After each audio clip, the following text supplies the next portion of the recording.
नमस्कार। आकाशवाणी से समाचार प्रभात के साथ मैं मुकेश कुमार बल।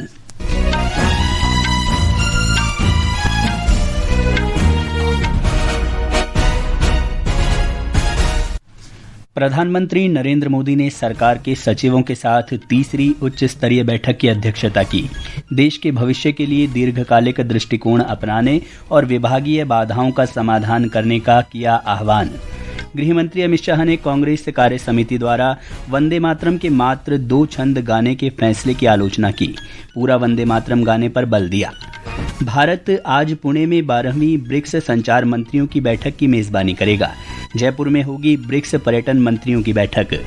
राष्ट्रीय परीक्षा एजेंसी ने कहा, उत्तरों को चुनौती देने की प्रणाली निष्पक्ष है। इसके महंगी होने की चिंताओं को खारिज किया। अमेरिका ने ईरानी सरकार के साथ उसके संबंधों का हवाला देते हुए हिजबुल्लाह पर नए प्रतिबंध लगाए। और हॉकी विश्व कप में आज एम्स्टेलवीन में भारतीय महिला टीम का सामना नीदरलैंड्स से। अब समाचार विस्तार से। प्रधानमंत्री नरेंद्र मोदी ने कल अपने आवास पर भारत सरकार के सचिवों के साथ तीसरी उच्च स्तरीय बैठक की अध्यक्षता की। बैठक में अवसंरचना, संपर्क, सुरक्षा, विदेश मामलों और शासन प्रणाली से जुड़े मंत्रालयों और विभागों के भविष्य की कार्यसूची पर चर्चा की गई। बैठक के दौरान प्रधानमंत्री ने सचिवों से देश के भविष्य को आकार देने के बारे में दीर्घकालिक दृष्टिकोण से सोचने का आग्रह किया।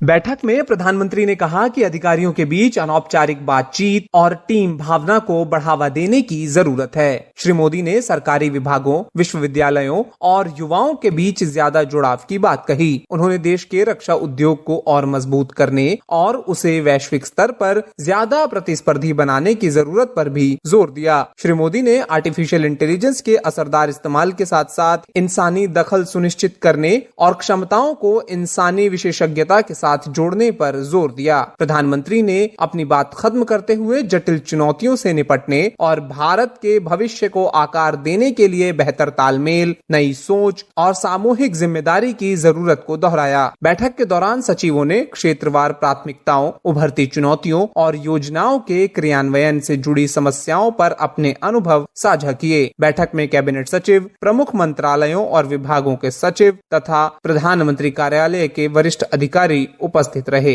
प्रिया के साथ सकलैन अख्तर, आकाशवाणी समाचार, दिल्ली। जापान के रक्षा मंत्री शिंजिरो कोइजुमी ने कल नई दिल्ली में प्रधानमंत्री नरेंद्र मोदी से मुलाकात की। बैठक में भारत और जापान के बीच रक्षा और सुरक्षा सहयोग को और मजबूत करने पर चर्चा हुई। प्रधानमंत्री ने कहा कि दोनों देशों की साझेदारी हिंद प्रशांत क्षेत्र में शांति, स्थिरता और समृद्धि के लिए महत्वपूर्ण है। प्रधानमंत्री ने रक्षा क्षेत्र में जापान की कंपनियों और स्टार्टअप्स के साथ मिलकर काम करने, खासकर रक्षा उपकरणों के विकास और उत्पादन में सहयोग बढ़ाने की संभावनाओं पर भी चर्चा की। भारत आज पुणे में 12वीं ब्रिक्स संचार मंत्रियों की बैठक की मेजबानी करेगा। बैठक की अध्यक्षता संचार मंत्री ज्योतिरादित्य सिंधिया करेंगे। इसमें ब्रिक्स सदस्य देशों के संचार मंत्री और वरिष्ठ प्रतिनिधि सूचना और संचार प्रौद्योगिकी, डिजिटल परिवर्तन, नवाचार को मजबूत करने पर विचार विमर्श करेंगे। बैठक का विषय है समायोजन, नवाचार, सहयोग और स्थिरता के लिए निर्माण। ब्यौरा हमारी संवाददाता से। पुणे में भारत की 2026 की ब्रिक्स अध्यक्षता के तहत 17 से 21 अगस्त तक 5 दिवसीय ब्रिक्स सूचना एवं संचार प्रौद्योगिकी यानी ICT ट्रैक का आयोजन किया जा रहा है। दूरसंचार विभाग के नेतृत्व में आयोजित इस कार्यक्रम की थीम है इनोवेट, कोऑपरेट और ट्रांसफॉर्म फॉर रेजिलिएंट फ्यूचर। इसका उद्देश्य ब्रिक्स देशों के बीच सूचना और संचार प्रौद्योगिकी के क्षेत्र में सहयोग को मजबूत करना और सुरक्षित, समावेशी तथा मजबूत डिजिटल इकोसिस्टम विकसित करना है। 5 दिवसीय कार्यक्रम का समापन आज 21 अगस्त को 12वीं ब्रिक्स कम्युनिकेशंस मिनिस्टर्स मीटिंग के साथ हो रहा है। केंद्रीय संचार मंत्री ज्योतिरादित्य सिंधिया इस बैठक में भारत का प्रतिनिधित्व कर रहे हैं। आकाशवाणी समाचार पुणे से माधव जायभाई के साथ सुरेखा जोशी। इसके अलावा ब्रिक्स पर्यटन मंत्रियों की बैठक आज से जयपुर में शुरू होगी। 2 दिन की बैठक में ब्रिक्स सदस्य देशों के पर्यटन मंत्री और वरिष्ठ अधिकारी हिस्सा लेंगे। बैठक में पर्यटन क्षेत्रों में सहयोग को मजबूत करने पर ध्यान केंद्रित किया जाएगा। चर्चा के मुख्य विषयों में टिकाऊ और जिम्मेदार पर्यटन, कौशल विकास, आसान यात्रा और पर्यटन में प्रौद्योगिकी और AI का इस्तेमाल शामिल किया जाएगा। गृह मंत्री अमित शाह ने कांग्रेस कार्य समिति द्वारा वंदे मातरम के पूर्ण गायन के बजाय केवल 2 छंद गाने के निर्णय की आलोचना की है। श्री शाह ने कहा कि यह निर्णय संसद द्वारा पारित कानून का खुला उल्लंघन और राष्ट्र विरोधी है। श्री शाह ने दावा किया कि वर्ष 1937 में कांग्रेस ने तुष्टीकरण के नाम पर वंदे मातरम को 2 भागों में विभाजित कर दिया था।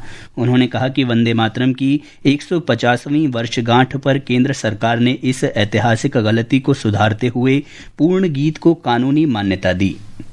केंद्रीय मंत्रिमंडल ने लद्दाख में जम्मू और कश्मीर उच्च न्यायालय की खंडपीठ स्थापित करने को स्वीकृति दे दी है। गृह मंत्री अमित शाह ने सोशल मीडिया पोस्ट में कहा कि इस निर्णय से लद्दाख के दूर दराज के इलाकों में रहने वाले नागरिकों को न्याय और उन्हें मिलने वाली कानूनी सुविधाओं का लाभ उठाने में लगने वाला समय कम हो जाएगा। ये समाचार आकाशवाणी से प्रसारित किए जा रहे हैं। ताज़ा समाचार जानने के लिए आप हमारे news on AIR mobile app और social media handle X @AIR News Hindi को फॉलो कर सकते हैं।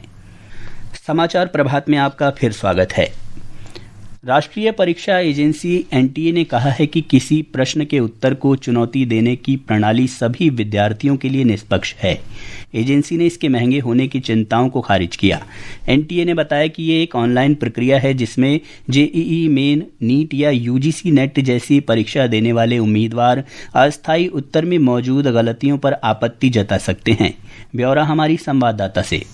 NTA ने एक सोशल मीडिया पोस्ट में कहा कि अगर कोई भी उम्मीदवार किसी प्रश्न को चुनौती देता है और विषय विशेषज्ञ उस चुनौती को स्वीकार कर लेते हैं तो संशोधित उत्तर परीक्षा देने वाले सभी उम्मीदवार पर लागू होता है। NTA ने कहा कि उत्तर को चुनौती देने पर फीस इसलिए ली जाती है ताकि अकारण की चुनौती से बचा जा सके और अगर चुनौती सही साबित होती है तो फीस वापस कर दी जाती है। NTA ने बताया कि जिस उम्मीदवार की चुनौती सही मानी जाती है उसे प्रति प्रश्न 200 रुपए वापस किए जाते हैं। NTA ने कहा कि फीस का उद्देश्य अकारण की चुनौती को रोकना है, न कि सही चुनौती से लाभ लेना। किसी भी उम्मीदवार की सही चुनौती लाखों दूसरे उम्मीदवारों के रिकॉर्ड को सही कर सकती है। समाचार कक्ष से वैष्णवी। हिमाचल प्रदेश विधानसभा का मॉनसून सत्र आज से शिमला में शुरू हो रहा है। सत्र 3 सितंबर तक चलेगा और इसमें कुल 10 बैठक होंगी। सदन की कार्यवाही सुबह 11 बजे शुरू होगी। मॉनसून सत्र के पहले कल शिमला में विधानसभा अध्यक्ष कुलदीप सिंह पठानिया की अध्यक्षता में सर्वदलीय बैठक हुई। गृह मंत्री अमित शाह कल शाम पश्चिम बंगाल के 3 दिन के दौरे पर बागडोगरा पहुंचे। हवाई अड्डे पर मुख्यमंत्री शुभेंदु अधिकारी, दार्जिलिंग से सांसद राजू बिस्ता और पर्यटन मंत्री शंकर घोष सहित अन्य लोगों ने श्री शाह का स्वागत किया। अमेरिका में ट्रंप प्रशासन ने हिजबुल्लाह पर नए प्रतिबंध लगाए हैं। अमेरिकी प्रशासन ने इस गुट को ईरान के प्रतिनिधि के तौर पर फिर से वर्गीकृत किया है। एक रिपोर्ट। अमेरिका के वित्त विभाग ने 10 ऐसे लोगों पर प्रतिबंधों की घोषणा की है जिन पर हिजबुल्लाह को धन अंतरित करने के लिए जिम्मेदार नेटवर्क का हिस्सा होने का आरोप है। अमेरिका के वित्त विभाग के अनुसार यह नेटवर्क लेबनान, तुर्की, संयुक्त अरब अमीरात और ईरान के बीच वाणिज्यिक एयरलाइन उड़ानों से यात्रा करने वाले कुरियर का इस्तेमाल करके अलग अलग देशों में बड़ी मात्रा में पैसे भेजता था। इससे हिजबुल्लाह को औपचारिक वित्तीय प्रणाली से बाहर विदेशी मुद्रा हासिल करने और प्रतिबंधों से बचने का जरिया मिलता था। इस नए वर्गीकरण का उद्देश्य यह बताना है कि हिजबुल्लाह ईरान के इस्लामिक रेवोल्यूशनरी गार्ड कोर यानी IRGC की ओर से काम करता है और कोई स्वतंत्र संगठन नहीं है। समाचार कक्ष से विकास नापा। सोमालिया के समुद्री लुटेरों ने 4 दिनों में 2 जहाजों का अपहरण कर लिया है। इलाके में बढ़ती अस्थिरता के बीच सोमालिया और यमन के समुद्री क्षेत्रों में समुद्री डकैती फिर से बढ़ने को लेकर चिंताएं बढ़ रही हैं। एक रिपोर्ट।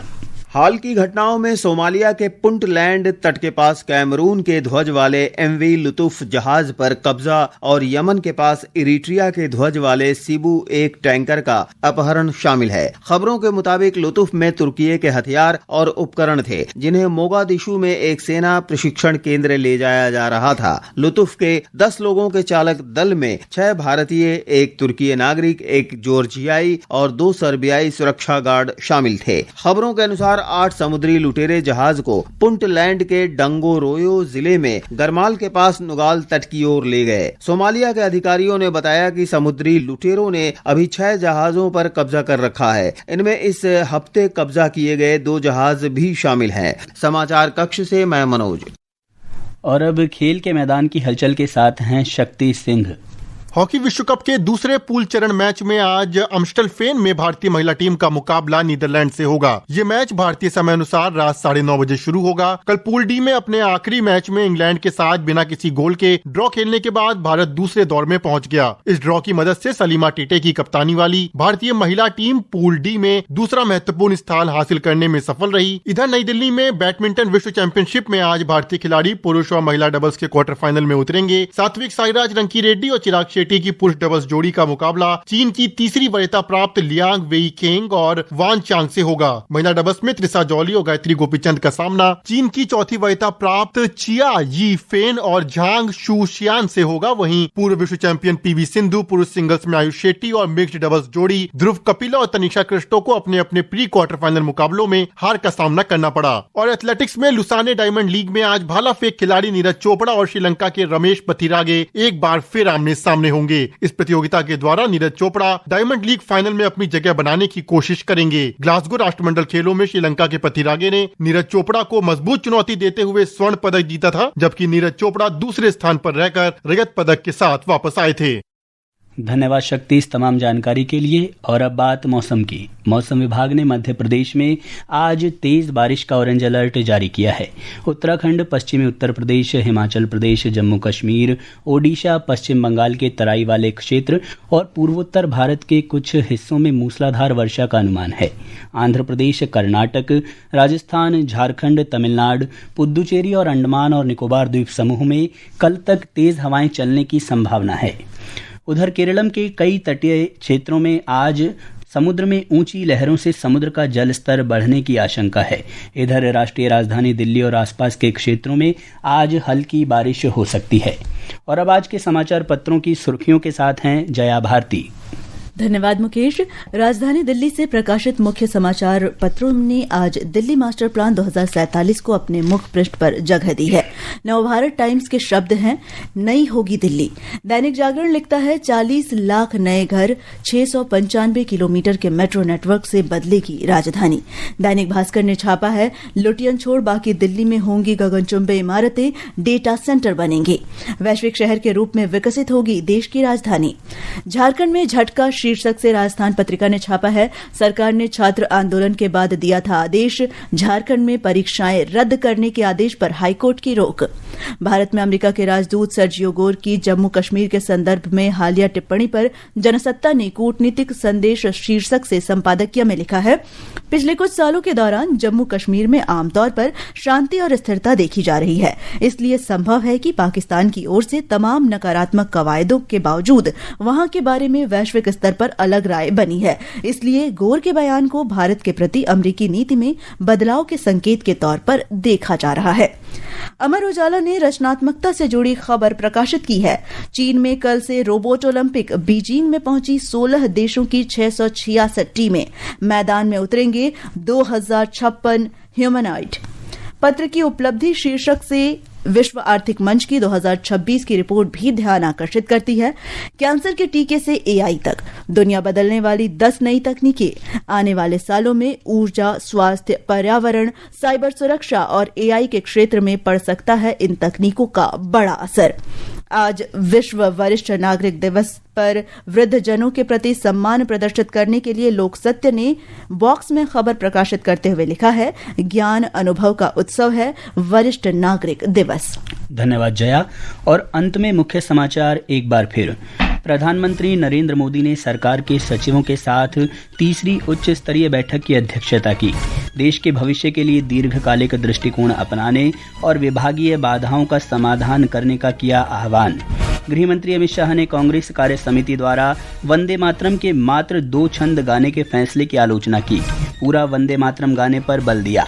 भारत आज पुणे में 12वीं ब्रिक्स संचार मंत्रियों की बैठक की मेजबानी करेगा। जयपुर में होगी ब्रिक्स पर्यटन मंत्रियों की बैठक। राष्ट्रीय परीक्षा एजेंसी ने कहा, उत्तरों को चुनौती देने की प्रणाली निष्पक्ष है, इसके महंगी होने की चिंताओं को खारिज किया। और हॉकी विश्व कप में आज एम्स्टलवीन में भारतीय महिला टीम का सामना नीदरलैंड से। इसके साथ ही समाचार प्रभात का ये अंक समाप्त हुआ। नमस्कार।